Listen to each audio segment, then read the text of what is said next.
Let's go. Let's continue. So we talked about that you're going to have a signal set Sm of t, where m is going to be 1 through n that you're going to be using for signaling. But these signals are usually not going to be independent. They will be formed out of 1, 2, or 3 dependent signals. So depending how many signals you have in your basis, we have different types of signal. The first type of signaling we're going to cover today, actually first two types. I'm going to talk first about one-dimensional signaling, which refers to n. N is going to be equal to 1. And then a little bit later, we're going to talk about two-dimensional signaling, where n is obviously equal to 2. So let's talk about one-dimensional signaling first.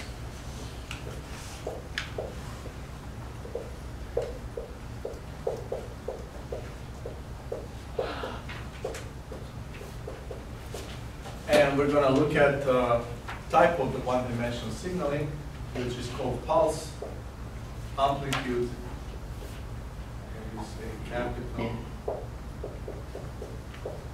modulation, or just PEN. So, and then again, we have two types. First, we're going to talk about baseband. And this is appropriate when you're communicating over transmission lines. Usually here you communicate essentially just sending pulses back and forth. You're not translating them to some different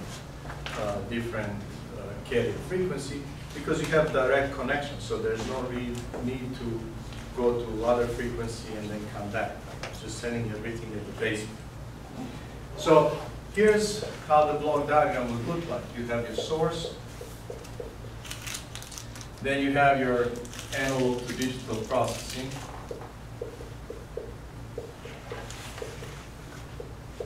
That takes whatever is the signal here and performs sampling, quantization, and essentially turns these signals into numbers, typically ones and zeros. And then you feed that into a pulse amplitude modulator that will send the signals again. So here's, you start with signals, and so let me kind of put that as a note. There's signals here, there are numbers here, and then there are signals again. Right, because you cannot really send numbers, you have to send voltages and currents. Now, how I'm going to explain the pulse amplitude modulation, I'm going to start with the simplest one, and this is binary pulse amplitude modulation, or binary PEN. So the simplest form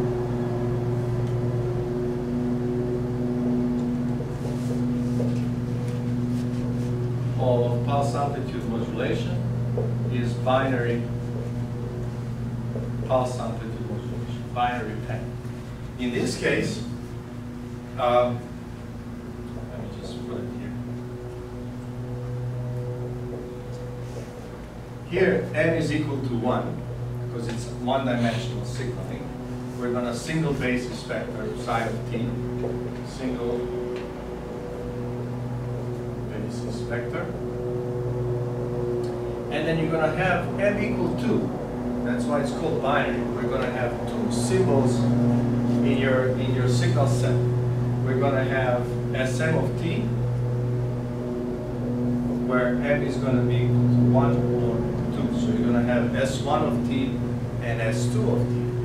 Even though you're going to have two S signals, both of them are going to be related to this one basis vector. So the most, just to illustrate how this is done, let's say you have a binary 0 that we're going to map into +1. And we're going to have S1 of t equal to some A times psi of t. So that's your first signal. It is made out of this basis vector by multiplying that by the positive amplitude here. You're going to have a binary 1, which we're going to map into -1 and produce a vector S2 of t, which is going to be -A times psi of t. So you see, here you have two signals in your signal set. You have S1 of t or S2 of t. If binary 0 comes, you send S1 of t. If binary 1 comes, you send S2 of t. But they're both made out of this basis vector psi of t, which is now one-dimensional signal. That's why it's called one-dimensional signal. Just as a further illustration here, this is what we have. We have an interval from 0 to t over which we are performing the signaling. S1 of t is going to be your plus pulse, and S2 of t is going to be your minus pulse. Both of them are going to have the magnitude of 8. Okay? So that's the simplest one. You can see the idea is very simple, right? Now you can generalize that. And you can say, okay, this is the simplest one, binary part. But then I can define a generalization, which I'm going to call Emery, pulse amplitude modulation. Now, the n is still going to be equal to 1. So only one side of t. But there's going to be, m is going to be larger than 2. And typically, m is 2 to the k, right? So m is either 4 or 8 or 16, however many levels you have, they're usually power of 2. So let's take an example here. Let's say m is equal to 4. So now you can have binary 2 bits at a time. If 0, 0 comes, 0, 1, 1, 0, 1, 1. So here you're going to be taking 2 bits at any given time and assigning one of 4 possible waveforms to be sent through the channel. If 0, 0, 1 comes, I can send S1 of t, which is going to be minus 3 times 3a times psi of t. S2 of t is going to be minus a times psi of t. S3 of t is going to be a times psi of t. S4 of t is going to be 3a times psi of t. Okay? You get an idea. Here I have, as I said, n equal 1, so there's only one basis vector of psi of t, but I have 4 vectors that I'm, 4 signals that I'm communicating. Which one out of these 4 I'm going to select will depend on what combination of 2 bits I have received at my input. Right? Here you encode 2 bits at a time, right? And then you can extend this concept. You can easily see what happens. M equal 8. You're going to be encoding 3 bits at a time. You're going to define 8 different symbols and different signals, but they're all going to be formed as psi of t with just different magnitudes. You're going to have minus 7, minus 5, minus 3, minus 1, 1, 3, 5, 7. This gives you 8 possible signals that you will use to encode 3 bits at a time. Okay? Any questions here? In general,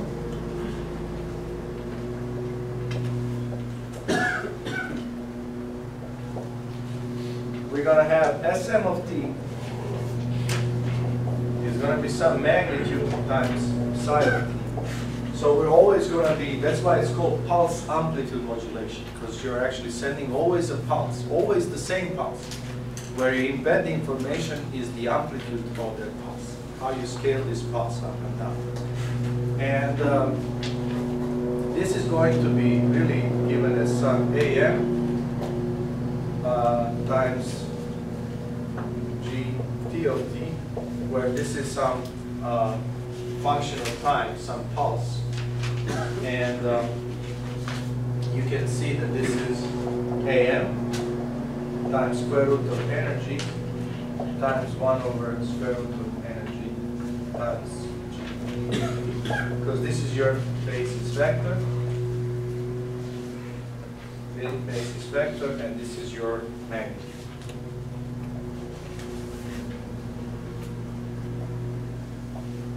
Now, in most practical cases, you're never given these kind of pulses.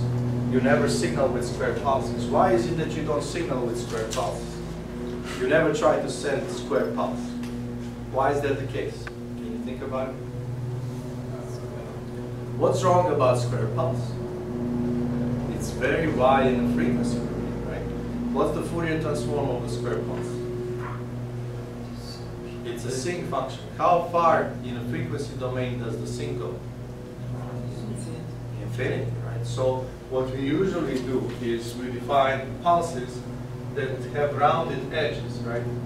So typically, let's say this would be how the pulse would look, right?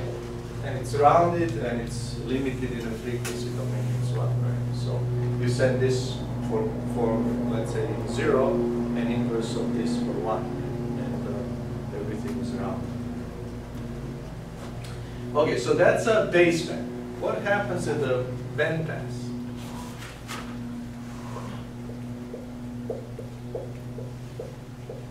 Pulse amplitude modulation. Here, you can approach this two ways. You can say bandpass PAM is obtained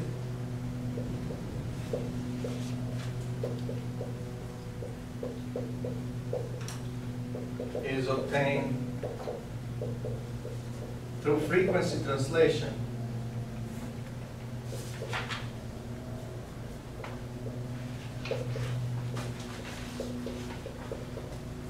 of the baseband signal.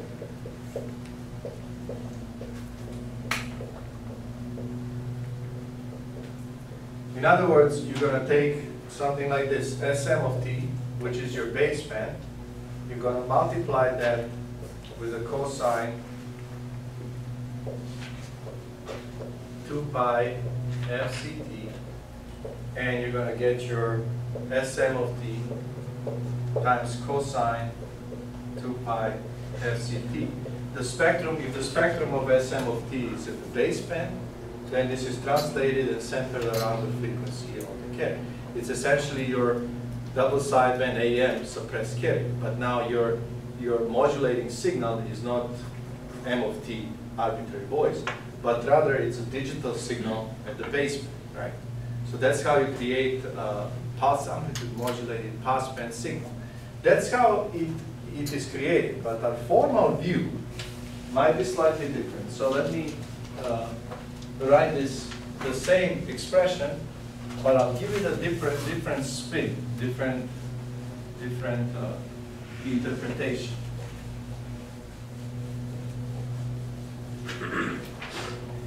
So here's how this interpretation is. Um of t, which is my bandpass modulated signal, is Sm of t times cosine 2 pi fct.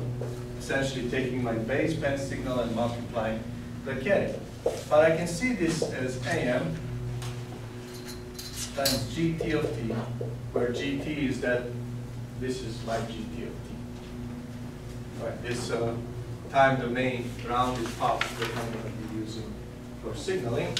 So AM times GT of t is this Sm of t times cosine 2 pi fct. Okay, this is what is happening. But I can write this as AM square root of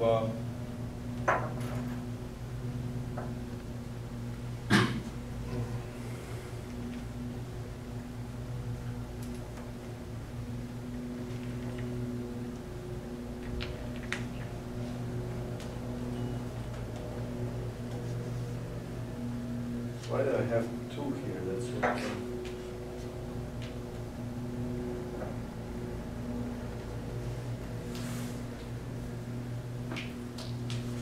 Okay, let me just write this. I know why.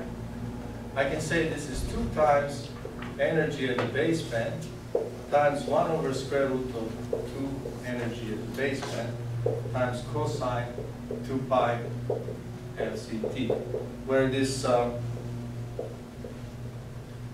energy of the baseband is integral over T GT squared of T, right? So what I did here, and then and I forgot one thing here. I have GT of T here. So now, I can, what did I do? I divided and multiplied it by this term here, okay? Now, if you look at this, I have two sections. I have this, and I have this thing here. I can interpret this UM of T as AM times this part, which is my magnitude, and I have this GT of T divided by square root of 2 energy times cosine, well, I'm kind of rewriting it. Well, and then I have the second part here, which I'm going to call psi of T, which is GT of T divided by square root of 2 energy times cosine 2 pi FCT. So you can see that the bandpass pulse amplitude modulation is formally the same thing. I can write this UM of T times magnitude times psi of T, where psi of T is now my new basis vector. So this view that I have over there, where it's actually saying that your bandpass pan is formed by translating the baseband pan, is just how you build it. Formally, bandpass pan is formed by taking the magnitude and multiplying the appropriate basis vector. The appropriate basis vector now contains this cosine, and it's way in the spectrum, but from the formal standpoint, it's not of significance. It's just another basis vector, right? You're making everything by scaling this basis vector in a magnitude domain. That's why this is also pulse amplitude modulation. So if I were to draw the vector representation of the palm signal in general,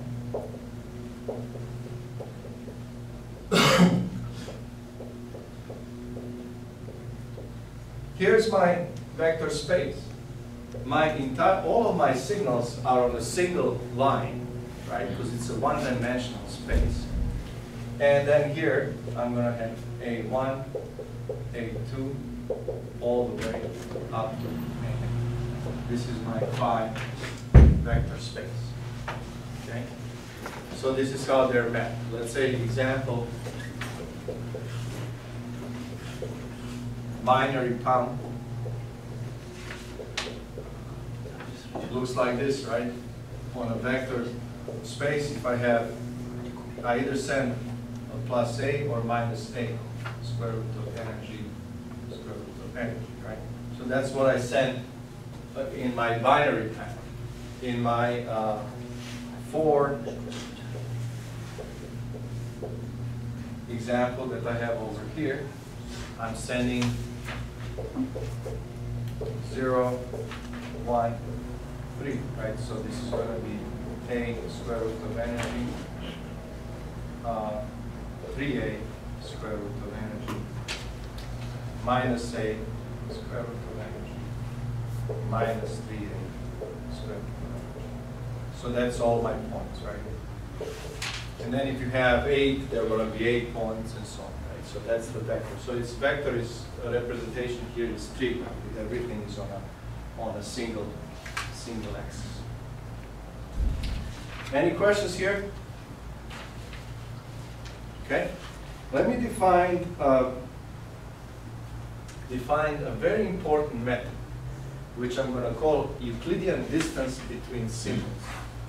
And let me first say what is it that we consider symbols, and then we'll define and calculate Euclidean metric between two symbols of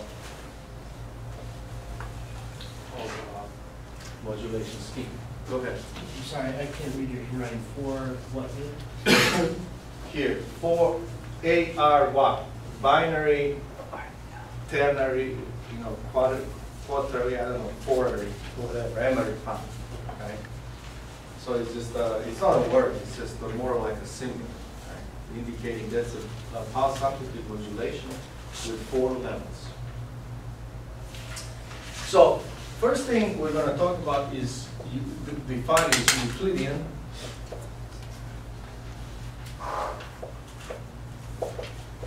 distance between palm symbols. Now, this is also a common way of calling them, right? I call them now 3 things. This is the third. We call these waveforms signals. I call them vectors, but most commonly they're called symbols. And so what is a symbol? It's one of these signals that are used for signal, right? So we call that symbols. And the reason why we call them that way is in typical digital communication, you have something that is a bit rate, so zeros and ones are coming, and then you, depending on how many signals you have in your signaling set, then you're grouping certain number of bits and representing that with one signal. And well, that signal is what usually people say with one symbol, right? So let's say in 4-level palm, you're going to take 2 bits at a time and represent it with one symbol. So we talk about symbol rate and bit rate, right? That's the difference. So what is the Euclidean distance between PAM symbols? Euclidean distance, dmn, is the norm of the difference, sm minus sn, where these sm and sn are corresponding vectors, right? So how do we calculate this norm? Remember, the norm is going to be square root of the magnitude of the vector. So it's going to be square root an, square root of energy, minus an, square root of energy, squared. Right? So this is square root of energy, magnitude of an minus n. So that's the Euclidean distance between 2 pulse amplitude modulated signals. And if you look at it, this is exactly the distance we have in a vector domain, right? So it's here it's trivial, right? But you will see when we extend these concepts to 2-dimensional, then it is not as trivial. Because here, if I look at the distance between these two, it's a square root of energy minus a square root of energy, so it's 2a square root of energy. And that's exactly what I have here. Can you, this is very important metric for us. Can you sense why? Why do we want these distance, why do we care about distance between these two, between symbols? Yeah, it has to do something with noise. So once you start corrupting signals with noise, then they start not looking like themselves, right? They're going to start being fuzzy and so on. And the larger this distance between the symbols means that it will take more distortion from the noise before you look at it and you cannot recognize what that symbol is. We're going to spend a lot of time, I just wanted you to kind of have this in your brains right now so that you can monitor the rest of it in that light. Now, that's one thing. The second thing I'm going to calculate here is average energy.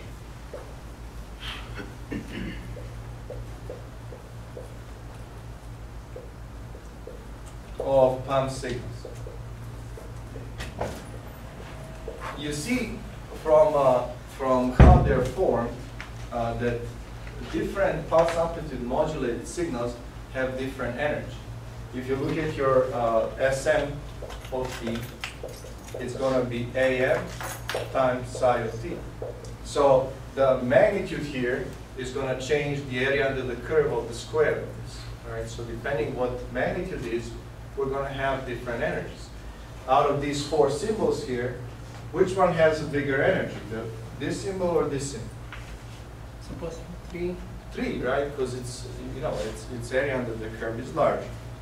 So energy of the M symbol, as you remember, it is just Sm squared, because this is one-dimensional, or I can just say norm of Sm squared.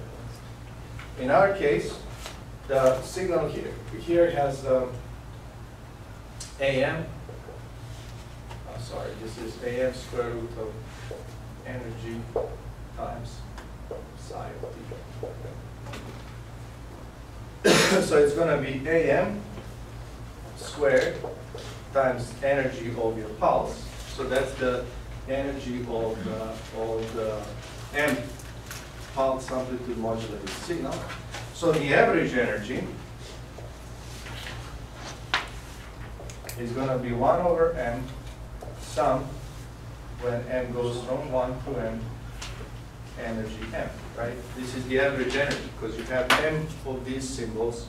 Each one of them has its own energy. So the average is just sum all of them and divide them by M. So this becomes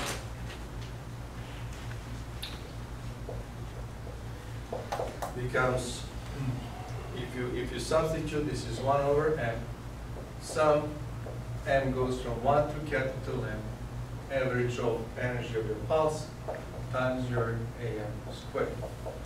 So this is, I can put pulse energy outside and then 1 over M sum M goes from 1 to capital M squared. Now, in general, this Am can be anything, but in most common case, we define something we call symmetric pump. And in symmetric pulse amplitude modulation, Am is equal to 2M minus 1 minus capital M for M equal 1, 2, or rather 0. 1, 2, all the way to M. And in this case, your average energy is going to be equal to energy of your pulse, M squared minus 1 divided by 2. Now, what is this formula here? Let's just test this. Let's say M is equal to 4.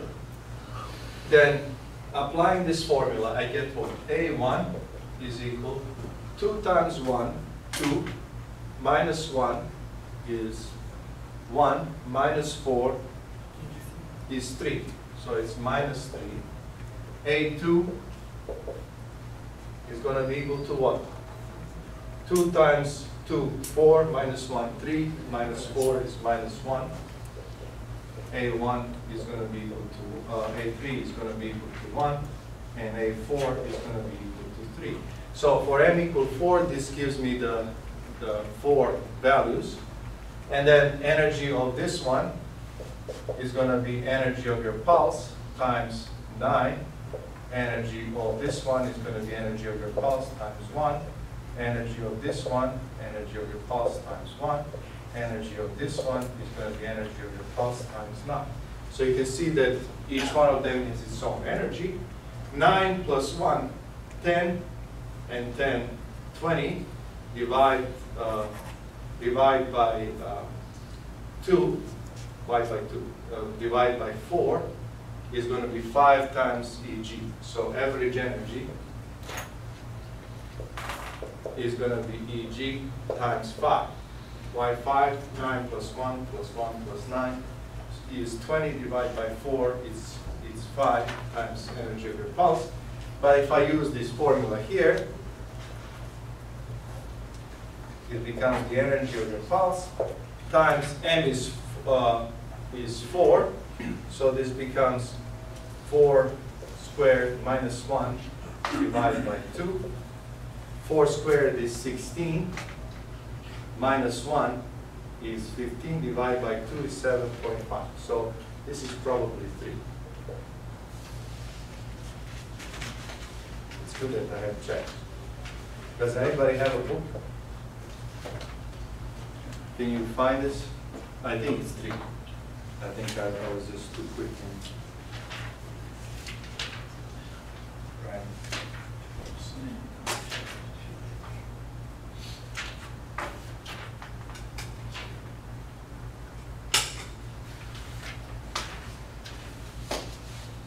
Okay. So we have 2 things. We have the Euclidean distance and then the average energy per pump symbol that we define. Now, if the pump is not symmetric, which can always be the case, you can use this formula. Just for symmetric pump, which is the one where you have the symbols that are symmetric about the origin, then you get this formula for energy and this one for the magnitudes. Okay. So that's a one-dimensional signal. Let's take a look at two-dimensional signal. Now n is going to be equal to 2, and we're going to have 2 basis vectors. We're still going to have n symbols, where n can be any number, and it's usually power of 2.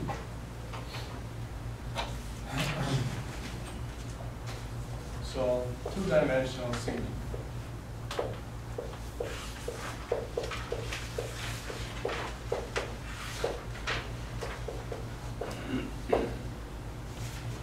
Here your Sm of t is going to be given as Sm1 times sine 1 of t plus Sm2 times sine 2 of t. We're going to have 2 basis vectors, and we're going to form every one of the symbols as a linear combination of these 2 basis vectors. So let me kind of put it here, sine 1 of t and sine 2 of t. Basis vectors or signal. And this Sm1, Sm2 are your coordinates. Okay? This is the best way to kind of explain this is through a couple of simple examples. So let's say example 1. We have n equal 2, but n is equal to 4. Right? So we're going to have 4 signals in our signal set, or 4 symbols, but we're going to have 2 vectors. So let me just draw it like this. This is your psi 1, this is your psi 2, and then I pick 4 points.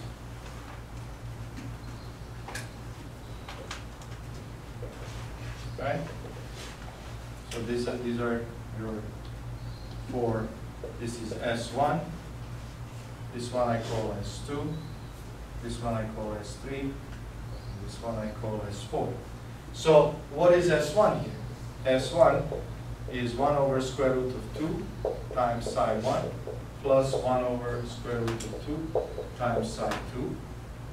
S2 is minus 1 over square root of 2 times psi 1 plus 1 over square root of 2 times psi 2. S3 is minus 1 over, is equal to minus 1 over square root of 2 times psi 1 minus 1 over square root of 2 times psi 2.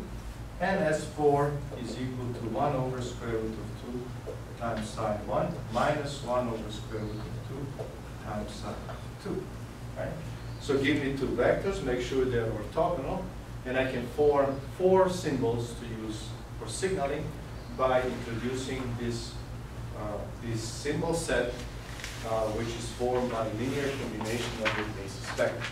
This symbol set here is usually referred to as constellation. You can hear a lot of times if you read digital communication, they're talking about constellation. What is constellation?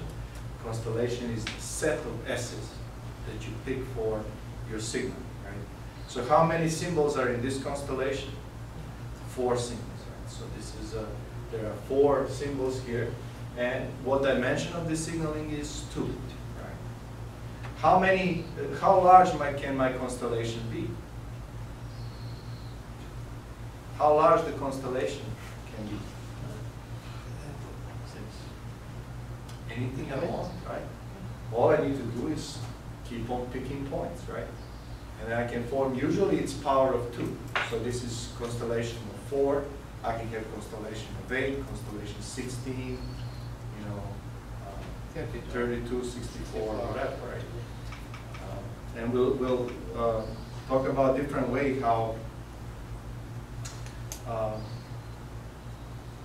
we can form it. Let me give you another example, and then we'll another example of the constellation. I'm going to actually look at a different approach of finding the symbols here. I still have psi 1 and psi 2, but what I'm going to do here, I'm going to pick 8 symbols, but I'm going to arrange them in a particular manner. What's this arrangement? Why did I put them this way? What's common for all of these symbols? Excellent. What is their energy? Their energy is the same, right? How about these guys? Do they have the same energy? Before you answer, let me do this. No. Still no? Yes. Yes, of course. They're all at the same distance from the origin. Right? Yeah. So these have the same energies. This one have the same energy. The size of this constellation is what? How large is M here? N is equal to 2. M is equal to 8. So I have 8 symbols in this constellation. If I were to use this constellation for signaling, how many bits per symbol I'm going to be mapping here? 2, right? 2 bits per symbol. So this may be equivalent to 0, 0. This I send when there's 0, 1. This I send when there's 1, 0. And this is what I send when I get 1, 1. In this case, I start from 0, 0, 0, and go all the way around to 1, 1, 1. So I have 3 bits per symbol in this case. So now, in two-dimensional signaling, there are 2 different ways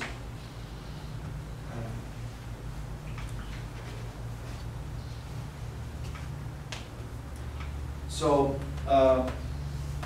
there are 2 different ways how I can signal in principle. One is called phase shift keying, and the other one is called quadrature amplitude modulation.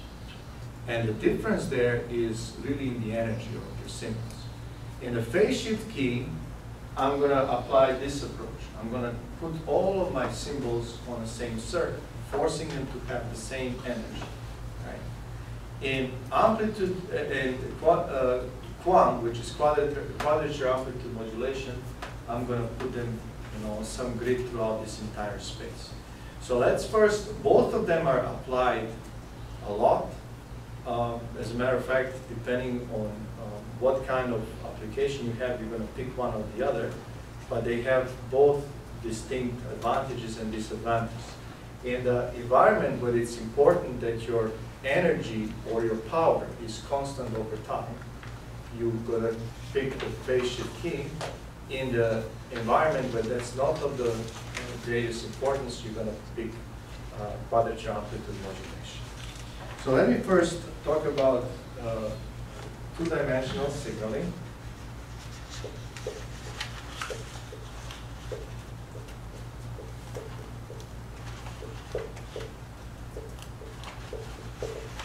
And this is going to be phase shift key.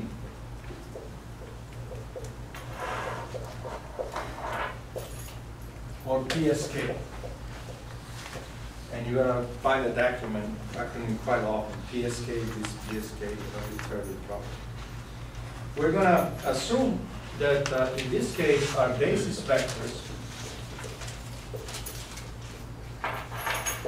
square root of energy times psi 1 of t is going to be your gt of t times cosine 2 pi FCT. And the other basis vector, psi 2 of t, is going to be defined as minus gt of t times sine 2 pi FCT. So those are two basis vectors. Notice I'm going straight to bandpass, right? I'm not even considering baseband.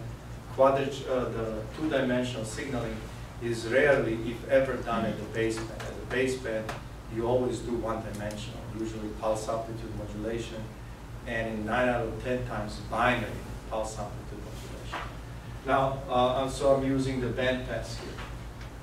So let me first write the signal and demonstrate that this is indeed two-dimensional signaling, and with these basis vectors as I wrote them over there.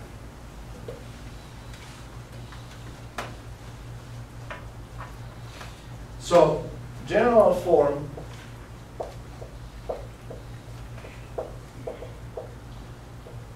of phase shift keying signal is this of t.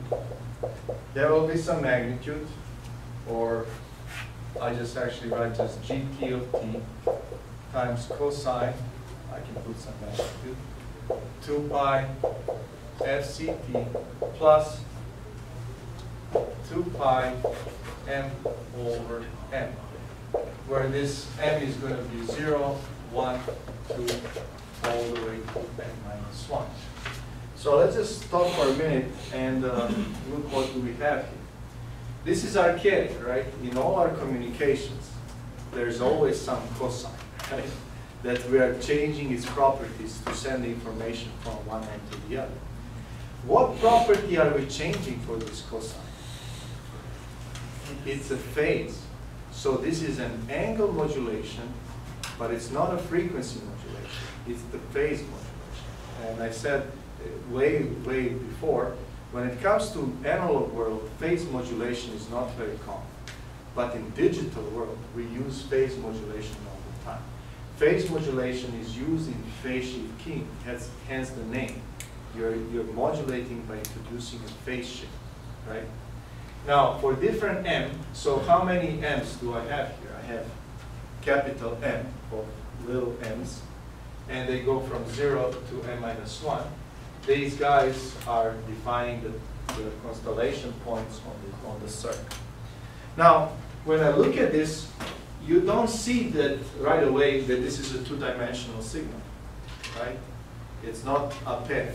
So let me work a little bit on it so that our view, about these dimensions is clear and you understand clearly what is happening here. So what I'm going to do is I'm going to consider this. I'm going to write this of t as a times gt of t times cosine 2 pi fct times cosine of 2 pi m over capital M minus sine 2 pi fct times sine of 2 pi m over capital M. What did I do? I looked at this cosine and said, hey, this is cosine of sum of two angles. Let me decompose it as using this trig identity. But I can write this as A times cosine 2 pi m over m times gt of t times cosine 2 pi fct,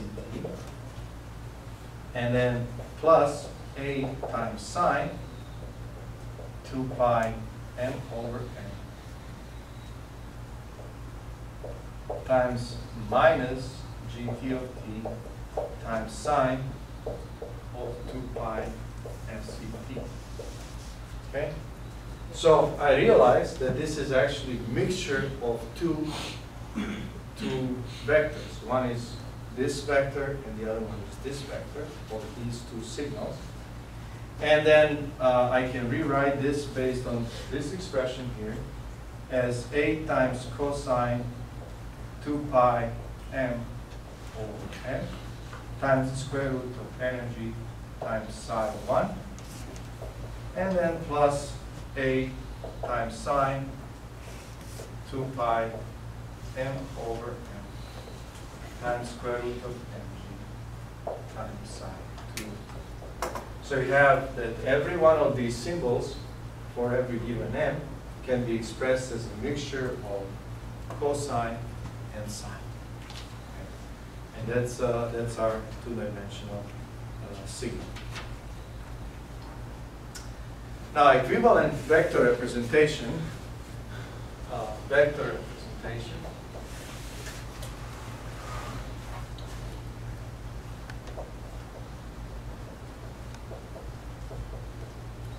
I can now say um as a vector is going to be square root of energy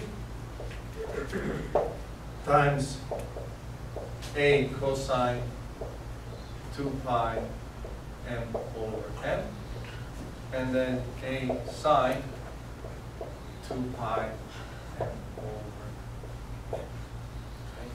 So that's my vector um. Let's, for the sake of simplicity, to simplify, we can just say a is equal to 1, so we don't have to drag it, it's not of the big importance. Now, what is the energy of this signal? Energy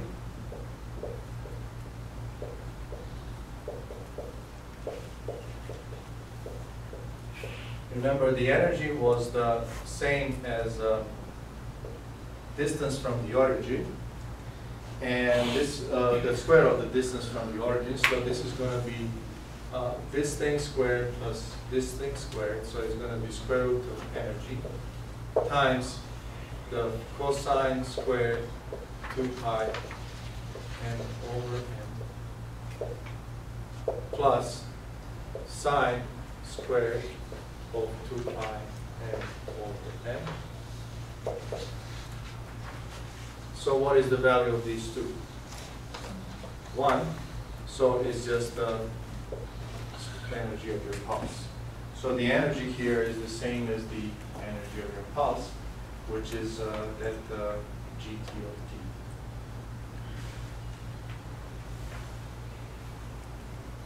And then power, we can define the power as well.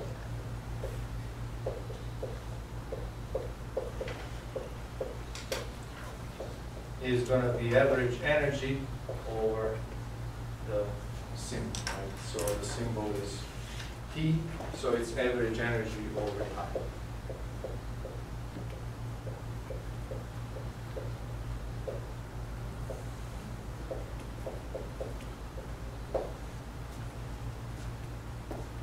Per second.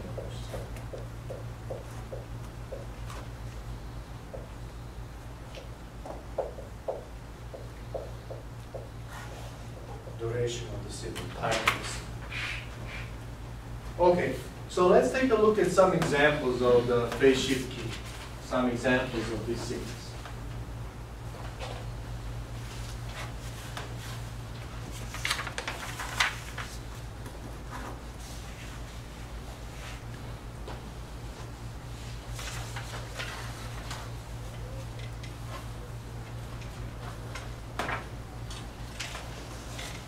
So some examples of PSK.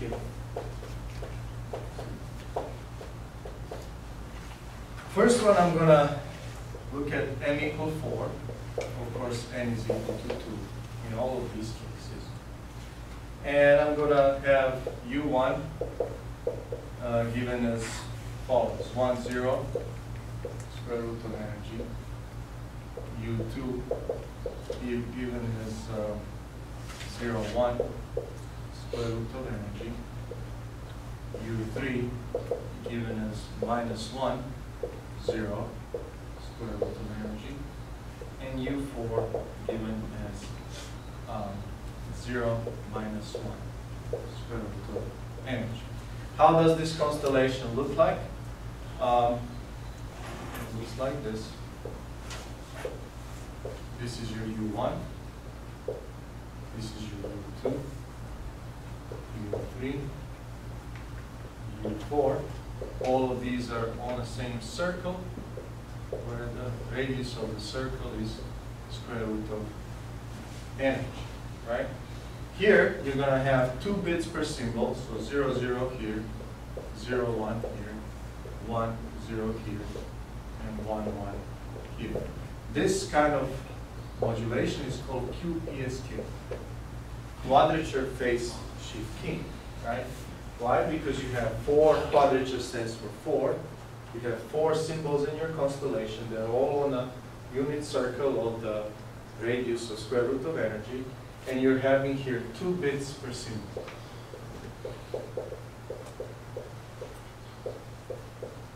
Okay? So that's a first example. Another example, I'm going to say U1 is 1 over square root of 2, 1 over square root of 2, times the square root of energy. U2 is minus 1 over square root of 2, 1 over square root of 2, square root of energy. U3 is minus 1 over square root of 2, 1 over square root of 2, and square root of energy. And U4 is going to be 1 over square root of 2 minus 1 over square root of 2 times the square root of energy. Put transpose here, like, to make sure that these are all vectors. Vectors are usually defined as column vectors. So now how does the constellation look like here?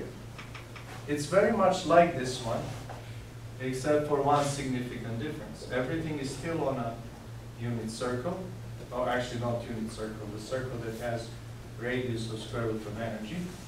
But where are the points? The points are here, here, here, and here, right? This is your U1, this is U2, U3, and U4. Side 1, side 2. Now, this is also quadrature phase shift key, but notice how do I get this one? If I took this one and I shifted, rotated actually by how much? 45 degrees, right? Or pi over 4. So this one is called pi over 4 shifted QPSK. Right? This one also has 2 bits per symbol. Right? Now, in most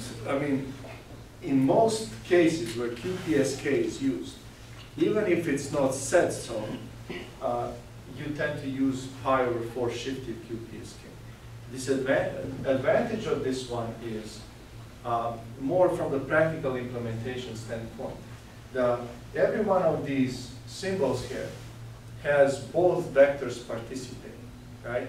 If you look at it, in every one of these you have a little bit of cosine and a little bit of sine, right? In this one here, you either have cosine or a sine. So that would imply that during each one of these, one of them needs to be turned off, right? Now think about how this is typically generated. You have some oscillator that you're going to be switching on and off, right? And that's not just not good practically, because nothing can be switched on and off instantaneously. So for the most practical applications, it is actually pi over 4 QPSK that we use, right? Even though they're kind of identical, but in most practical cases we have this one. Let me get you another example here. That's a good question. Your coordinates, I don't understand why you have a 0, 0 in a 1, 0 position, 1, 1, and oh, this is bits per symbol. So this is the combination of bits that I'm going to map here. This is the combination of bits that I'm going to map to this one. So here's how it works. Let's say I'm sending 0, 1, 1, 0, 1, 1, 0, 1, 1, and so on. So this is coming into my transmitter, okay? So what does the transmitter do? It says, okay, 0, 1 came. So what do I send? 0, 1 came, I send U2, right? Then, 1, 1 came. What do I send now? U4, right? Then, again 1, 1 came. U4. Then 0, 1 came. You know, U2. Then 1, 0, U3, 1, 1, U4, and so on. Right? So that's how it works, right? You have the stream of bits coming in. Every one of these bits you're going to map to one of these symbols, and then you're going to send these to the receiver. Right? So now you see, all you're sending all the time is essentially a cosine, but every symbol you're going to change the phase. So you shift the phase every time there's a new combination of bits coming in. That's why we call this phase shift key, right? And then your receiver, what it needs to do is it needs to say, okay, what is the phase shift of this one? What is the phase shift of the next one? What's the phase shift of the next one? And then it will map the appropriate phase shifts back to these bits. So that's how it works, right? Let's look at another example here of phase shift keying. Now what I'm going to do is I'm going to combine these two together, right? This is side 1, side 2, and this is my circle that has a radius of square root of energy. Here are my points from QPSK, and here are my points from pi over 4 shifted QPSK. What is the total number of points I have here? 8. So this one I'm going to call 8 PSK. Right? And you can now start. U1 is this point here. So this is 1, 0, square root of energy. U2 is 1 over square root of 2, 1 over square root of 2, square root of energy, and so on until U8, which is going to be 1 over square root of 2 minus 1 over square root of 2 times square root of energy. So here, you're going to have 8 possible S's. M is equal to 8. N is still equal to 2, right? But M is equal to 8. And then you can assign. This is 0, 0, 0. This is 0, 0, 1. 0, 1, 0. And so on until 1, 1, 1. Right? So now, if this receiver is to operate, this one will not map 2 bits at a time, but the same sequence here is it's going to combine 1, 0, 1. Well, let me write here. So this is 0, 1, 1. This is 1, 1, 0, 0. 1. Oh, what did I do? Let's skip something. 1, 0, 1. 1, 1, 0, and 1, 1. Okay, so I have them. So here, it's going to map 3 at a time. 1, 0, 1. This will map into what? 1, 0, 1 is this guy. So this is U5, right? This is U6. No, this is U6, U7, U8, U1, U2, U3, U4, U5. So 1, 0, 1, that gets mapped into U7 first.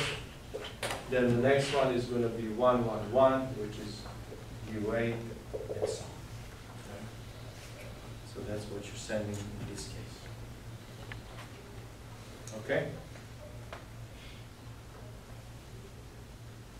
And you can see where it goes from here. You can define U16, take this one, and it's pi over 8 shifted version, put them together, and then you get 16 symbols. They're all on a unit circle. Now you're going to map how many bits per symbol? 4, and so on. Right?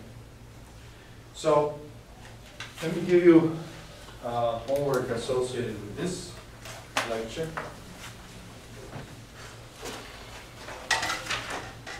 So here are exercises. None. So this is homework 16. And assignment. Do problems 7, 6, 7, 7, and 7. And most of the time I kind of keep you a little bit longer, so I'm going to give you 10 minutes max again.